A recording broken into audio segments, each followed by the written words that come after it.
Hi mga mare, for today's video ay nagluto lang ako ng isang recipe na matagal ko na itong gusto talagang lutuin. Yun nga lang, minsan busy talaga tayo kaya hindi natin agad nagagawa. At ito na nga, nagkaroon na tayo ng time. So, trinay ko na itong lutuin. Actually, first time ko lang talaga itong niluto. Bali, una natin gagawin dito is lulutuin muna natin yung ating pasta noodle. Bali, nagpakulo lang ako ng tubig, tapos nilagyan ko lang ng 1 teaspoon ng asin at konting mantika. Nung kumulo na, nilagay ko na yung pasta na 500 grams or 1/2 kilo ang timbang. Ayan, lulutuin lang natin ito according to package direction. Pero dapat wag itong ma-over. Al dente lang dapat ang pagkakaluto natin dito. Kapag okay na ito ay babanlawan natin ng tubig para naman hindi siya ma-overcook. Nung naluto na ay magagawa naman na tayo ng sauce. Bali naglagay ako ng konting mantika at mga 1 tablespoon lang na margarine. Nung medyo mainit na ay nilagay ko na yung bawang. Kapag okay na yung bawang ay pwede na nating ilagay ang sibuyas. So ayan, i-mix-mix lang natin hanggang sa lumabas yung aroma niya. At mag-translucent na rin yung sibuyas. Pagkatapos ay sinunod ko na ang century tuna. Bali 2 lata ng century ang ginamit ko dito. Mga 100 grams yata itong sukat niya. Yan, 2 lata ang nilagay ko. Tapos ay imekos-mekos lang natin hanggang sa maghalo yung mga sangkap. Then naglagay ako ng ito na nga ang ating pinaka main ingredients. Bali itong pesto na powder ay stock ko lang ito kaya nga naisip ko na ilagay na kaysa naman sa masira. Nakita nyo naman na medyo nagbagtik na siya pero hindi pa po yan expired. Pero ito po talaga ang pinaka ilalagay lang natin. Nakita ko nga lang yun sa aking stock kaya naisipan ko na rin na idagdag kaysa naman sa ma-expired po.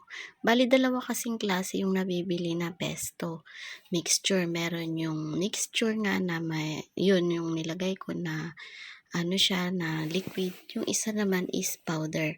So nag-add ako dito ng 1 lata ng tubig dun sa may century kasi nga naglagay tayo ng powder. Lalapot pa po kasi ito.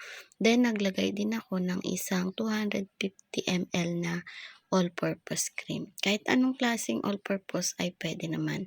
Pagkatapos ay tinimplahan ko lang to ng paminta at 2 tablespoon ng asukal. Sa panlasa po ay nakadepende sa atin kung ano ang ating preference. Basta ako, ito lang yung nilagay kong timpla. Tapos nung tinigman ko, medyo nakulangan ako, nag-add ako ng 1 teaspoon ng asin. At ito po ay perfect na para sa akin. So pinakulo ko lang ito ng mabuti para siya ay maluto at hindi agad mapanis yung ating pasta once na pinagsama na nga natin. At nung okay na, medyo malapot na yung sauce, nilagay ko na rin yung ating pasta noodles. Then, i-mix lang natin ito ng mabuti hanggang sa ma-well combine siya. Alam niyo ba mga Mars, kahit first time ko lang itong niluto, ay very satisfied po ako sa naging outcome nito. Kasi lahat po ng mga kasama ko sa bahay ay nagustuhan ang niluto ko. Kaya sure din ako na isa na rin ito sa idadagdag ko kapag may mga okasyon. Yan. Kasi madali lang siyang gawin, hindi naman masyado yung magastos yung mga sangkap kasi konti lang naman, 'di ba? So may pagpipilian na tayo na pwede nating ihain. At ito na nga ang ating pesto pasta. Pwede nyo po itong lagyan ng mushroom. Yan, kasi yung ibang nakikita ko na nagluto nito is nilagyan nila ng mushroom.